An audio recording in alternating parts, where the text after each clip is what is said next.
shit, I could be running.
This is a time machine I created in SolidWorks. It's time to test out the functionality. You create a time machine from a Prius? We know how expensive a DeLorean is to rent. You rented this? Don't worry, it's a time machine. We can take it back yesterday. In fact, we could go back to when Thomas Edison first invented the light bulb. Or even Al Gore invented the internet. Or how about when John Erskine bumped his head and came up with the crazy notion of 3D CAD on every engineer's desktop. Great, but how fast is this thing going? Well, you gotta just party. Look, you gotta be careful. This thing's delicate. You gotta be careful. Can I take it for a spin? Yeah, okay, but whatever you do, it's incredibly efficient, so don't go over 8. 8? Really? Yes, go over 8, and then the flux capacitor's going to kick in. Let's see what the sucker can do. Marty, wait, don't! Marty!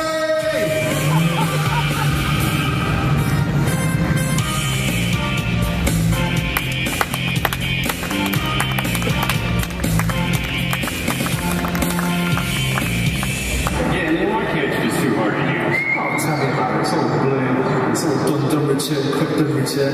Everything's a wire for anything. That's something we should go on this. Chill out, dude. Chill out? Oh, no. Don't really get it. Guys, what year is this? What do you mean? It's 1993. 1993. This is terrible. This is incredible. Awful. I need to find Doc Brown. Doc Brown? Just wait in the cafe over there. Cafe.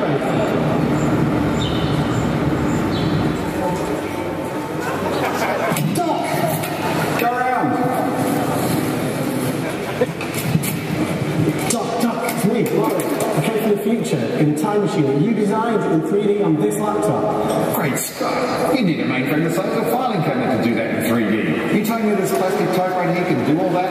Yeah, in 2013, 3D is on every engineer's desktop. Unbelievable. What do you call this stuff? This SolidWorks. Thanks, Scott. Let's get back to my lab and see what it service. What are you looking at, butthead? I thought I told you not to come in here until my design work was done.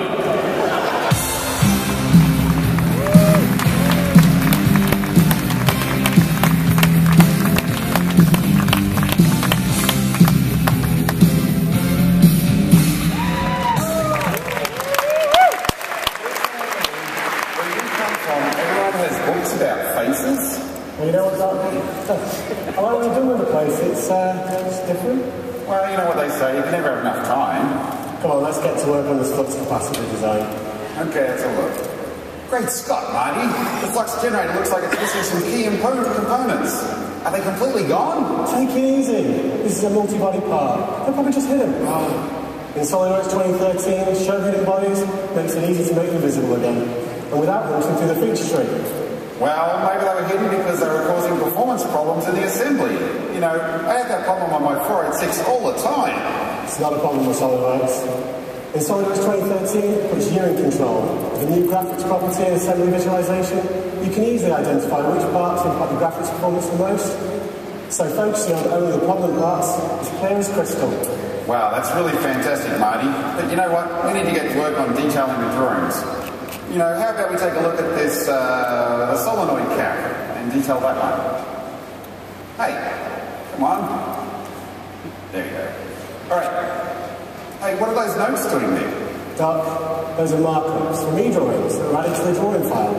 In fact, my principal, Mr. Strickland, he gave me this floppy disk. It has all the review notes from drafting class that I can insert as well. Somewhere. You know, Those markers here just makes it easy to adjust any issues all in one location.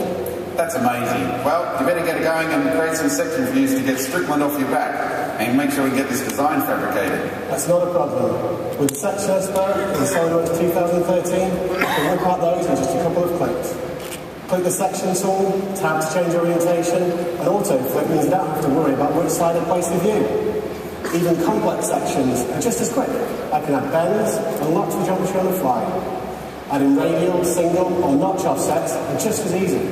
Pick where the offset starts and ends, and then snap to the offset location. And that's it, Doc. All done. And the best bit? I didn't have to create a sketch at all. Great Scott, Marty. That Section Expert is clearly a cut above anything else I've ever seen. We can do this with the revision card tool. With all these shape options, drawing changes will no doubt be clear and concise.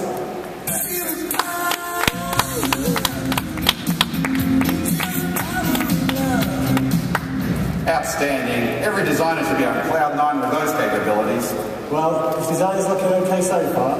What else have you got for me? Well, Marty, I was taking a look at that retrofit design of the vehicle you came in. And it wouldn't have been as easy to sort out with the structure without the new support for snapshots in any document. I mean, take a look at this. It's amazing. Not only does it adjust the screen view, but what's being displayed on the screen as well. Right, they even revamped the view orientation dialog to integrate snapshots and many other features like custom views and viewports. That makes it convenient and always accessible. Absolutely. And get a load of this. When I was looking at the frame for the retrofit, I came across a new sub-modelling simulation capability in 2013 as well. It automatically takes the loads, boundary conditions of the study and applies those to some subset of the design for a more in-depth analysis. So for massive structures with complex loads, it's really easy to zero in on the local areas to evaluate aspects like welds or bolted connections. You can even add additional features or parts to the sub-model to easily evaluate different local design concepts. Hang on. Well, what happens if this design changes, the full model? Well, that's not a problem. This sub-model is parametric. So when you modify and rerun the full model, those loads and boundary conditions will update on the sub-model as well. Now take a look at this. Did you see how quick that was and easy to measure and solve the model? Imagine trying to solve that with the level of detail on the full model. Wow, Doc, that is heavy. And it better not be. This has got to be as light as possible. You know what, Doc? I looked at this subframe as well, and I saw some pretty cool tools. This cutlass automation with a 3D bounding box, it automatically captures cutlass properties, which reduces the time to detail the weldment structures. So description, length, width, and thickness are automatically generated. And we can see that here in the item properties. So for gussets, end caps, the description even includes the dimensions. And look at the cut list. It's there, ready, all the detail is complete. And if you look at this drawing, you can see that very same cut list as well. Well, we're well on the way to getting you back to the future. And speaking of that, I thought I'd use 3D Via Composer 2012X to show how you're going to return. Using the new support for multiple cameras, we can track the action as you head down the street. We can create shots from any angle, as well as adjust the camera or target position at any stage. Now, the flux capacitor should kick in just as you reach those light posts, so avoid taking out the building on the corner. But for some extra polish, we can also adjust camera views along the timeline of the video. And that provides some truly stunning footage of your departure. You know what? I like your idea, but why would you pick a road with a building at the end? Oh, don't worry. Look, okay, just to be safe, you'll notice I've timed the return of the trip to take advantage of some natural energy source to give the flux capacitor that added boost. That's shocking, Doc.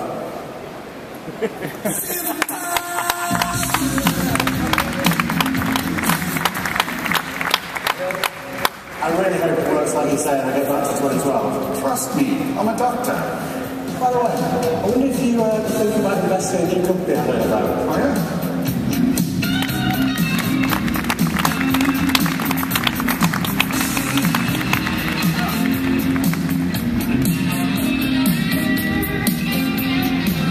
Marty, you're back. How was the trip? Oh, Doc, it was heavy, Heavy? What do you mean? Has the Earth's gravitational pull changed? What? I don't know what you're talking about. Here, just let me get this. Hello? No, I don't want any vacation rental in Florida. Thank you. Doc, What's that? What, this? It's a Biff Phone 4S. What are you talking about? It's the latest in technology. This is a 4S, though. This is what phones should look Right, like. so look at the thinness of that thing. Unbelievable. Well, who designed that thing? Well, this was designed in BiffPad. We design everything in BiffCAD on our BiffPad.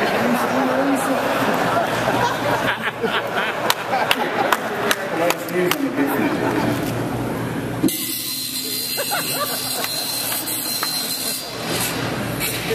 The BiffNet?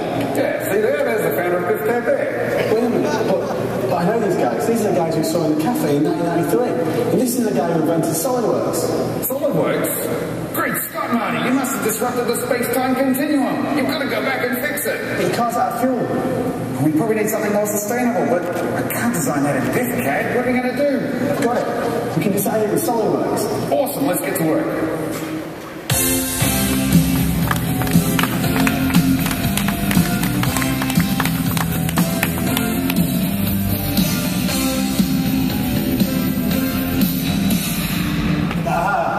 I've been looking for this for a long time.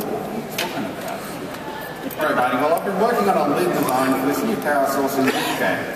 So, how about you go and use it as an envelope to design those internal components around? Sure. Did you notice that in 2013, they have a quick pick option for filtering files? You know, if you're looking for parts, assemblies, drawings, or any combination, you can quickly toggle those filters. I'm guessing that you exported this as a Parasolid. So let's get that file up. Yep, that's the one. Thanks. Really? That's a pretty crude design. Hey, I did the best I had with the tool I had. Well, I think we should use my design, my SolidWorks design. You know, SolidWorks has had envelopes for a while, but in 2013, we can use any part or assembly as an envelope and reference it. Let's insert the assembly here. All I need to do is check the envelope option, and I'll locate it. You know, Doc, do love make references. Yeah, that's right. Okay. And what's really powerful is that at any time I can switch back from an envelope, back to a regular part, or vice versa. So, with the envelope at this level, I can check and make sure we have this right clearance between this fin and the lid, without having the entire assembly open. I think that looks good. Yeah, but what about in the drawing? This is going to get all messed up with an extra lid around? No, not at all. Let me show you. Envelope parts get a phantom line treatment. So you can also customize, and, of course, excluded from a bit of material. So you can easily get the context of the design that you're working on without the complication of regular parts. Okay, that's really neat, but what about the top level assemblies then? Aren't you going to have two lids? No. Envelope parts are automatically hidden at higher levels, so there's no added clutter. Take a look. I've hidden those components, and the envelope we use is not shown. But while we're here, let's finish off this design with some hardware. Another great feature in 2013 is the ability to insert multi-components all at once. Great Scott, that's amazing! It's pretty cool, but you just get prompted to insert the components one after the other. So it's a snap to finish off those designs and say design.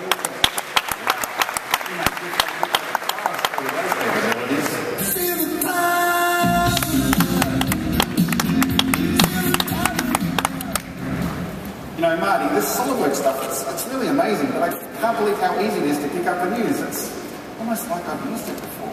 It's, I think like that. Yeah. Anyway, come on. I think there are a couple of other things we need to look at to complete this design. It looks pretty good already, but what's that? 2 exploded views? This is SolidWorks 2013. You can create multiple exploded views in each configuration.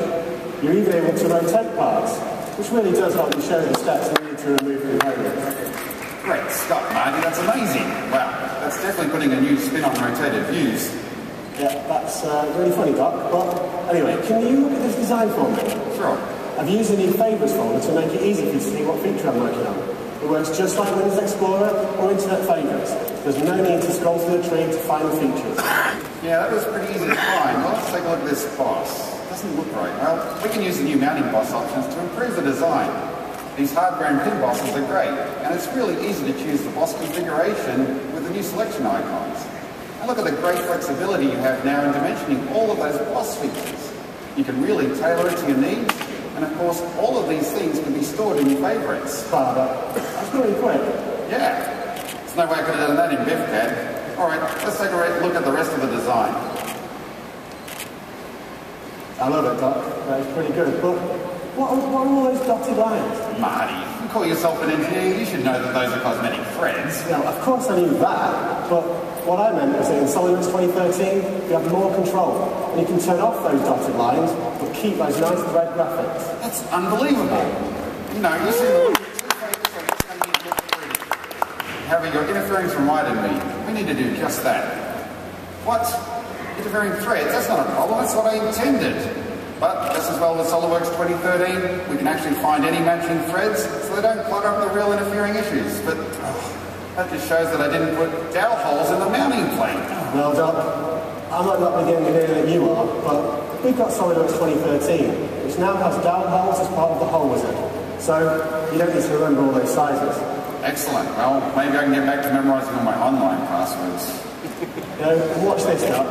When you're ready to detail these with a 2D drawing, those dowel holes, you know, SolidWorks has done the job for you. And you can automatically have them appear when you create new views. Great. Scott? Amazing. Did SolidWorks create mind reading technology where you came from?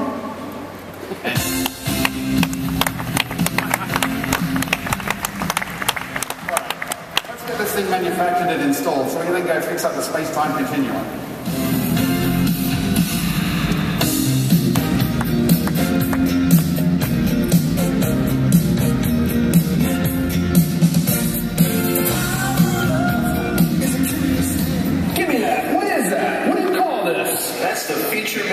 Design tree that someday every CAD system in the world is going to work like that. Why don't you make like a feature manager design tree? Get out of here. I think we'll call this BIFCAD instead of this SolidWorks. Hey, you again? What do you want, butthead? I think you'll need this. It's your density. I mean, your destiny. Thanks, Marty. This is going to be really important to designers in the future. Yeah, who knows? Thousands of people might get together each year because it's so successful. They'll even make a stupid skit out of all the new features. No, that's crazy. That'll never happen, Marty. Don't it?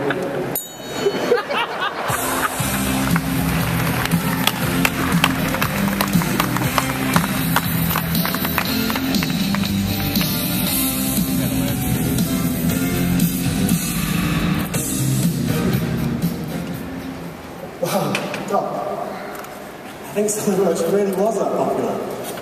Yes, over nearly 6,000 people, all in my lab. Didn't know that the square footage for that. It's a little bit like a TARDIS, you know, the Doctor. Who? Oh, never mind. Now, I want to remember this, Marty, so quick, take a photo so we have proof, just in case we mess up the time again. I'm on it, Doc, I'm on it. Carry on. You know, being able to travel in time, you get to see some amazing designs like this hoverboard. Now I want to add a mean-looking sawtooth to the edge of the base body. So we can use a couple of great tools in SolidWorks 2030 to take advantage of that. And normally when using surfaces, you can only take material away. That's a thing of the past in 2030. Using the surface intersect tool, not only can you remove material, but add material at the same time as well. So not just cutting out the scallops, but also extending the board material to make the ends of those teeth. Just pick the body regions you don't want to keep, and you're good to go. That is pretty cool, Doc. You're going to save a lot of time finishing up design sheets. Right, but there are other cool tools we can use to help out as well. Let's take a look at those engines. Maybe we want to try a different fin vane design. What I really love is that Thin Extrude now supports multiple contours. So with just one click on the sketch, I'm good to go. But you know what? Something else in 2013 they added was the ability to directly enter equations in any property manager. So, for example, I can tie the web thickness to the height of the vane. But what does this mean for the design? Well, as I adjust the vane height, the thickness is going to update automatically. It really does give you incredible flexibility.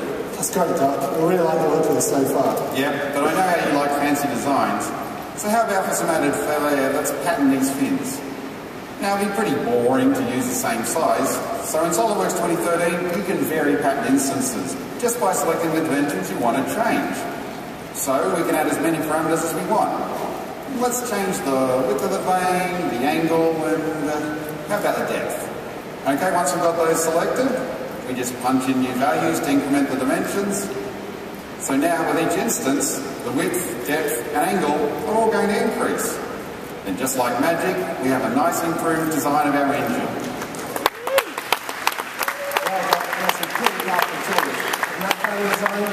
It's awesome. Yeah, I can't wait to take that one out for a spin.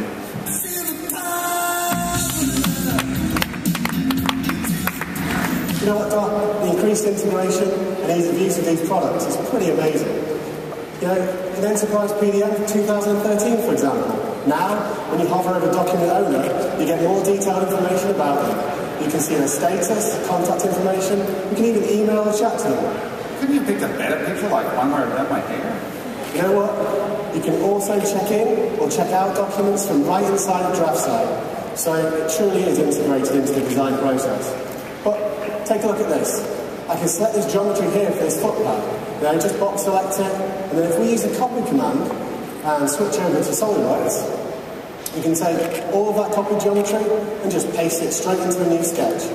And faster than your Prius Time Machine, we have a new footpad feature on the board. Yeah, well, I don't know about being faster than time and space, but that is pretty quick, and I love the reuse of data. You know, I do have to say, this hoverboard does look pretty cool. You know, I'd really like to have some of those engines on my hoverboard.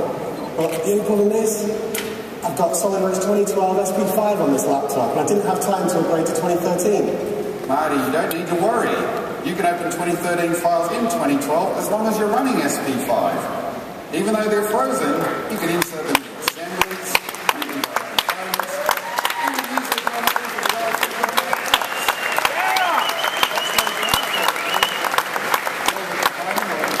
someone else's 2013 model. And what's even better, you even have access to all the different configurations of those future parts and assemblies. Yeah, right, well, what's going to happen if we update and make changes? It's really going to update? Oh, not a problem. Let's take a look. All right, let's just save the model, then we'll close it down and switch over to 2013. Now, let's take Biff's engine, for example, and we take advantage of that fancier fin style I made. Then all we have to do is update it, save it, and then when we switch back over to 2012, we should see everything. No, hang on, you're telling me that when I open this model again, it's going to be updated? Absolutely, it's not a problem. Take a look. That is pretty cool. But once I upgrade to 2013, I'll have some more features. No. When you go back to 2013 and open it, all of those features, appearances, and everything else are going to appear just like magic.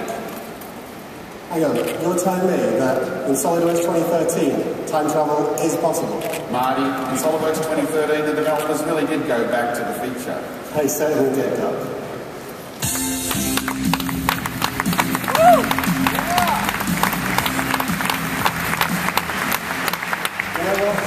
Thanks to this time machine, we don't have to wait till later this year to get SolidWorks 2013, like everyone else. Well, I think there's time for just one last experiment in fluid dynamics at the bar. Yeah, there's nothing like time travel to work up a thirst. Indeed.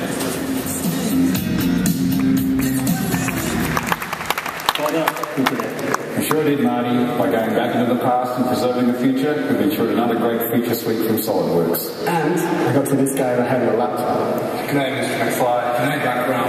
Good night, Liz.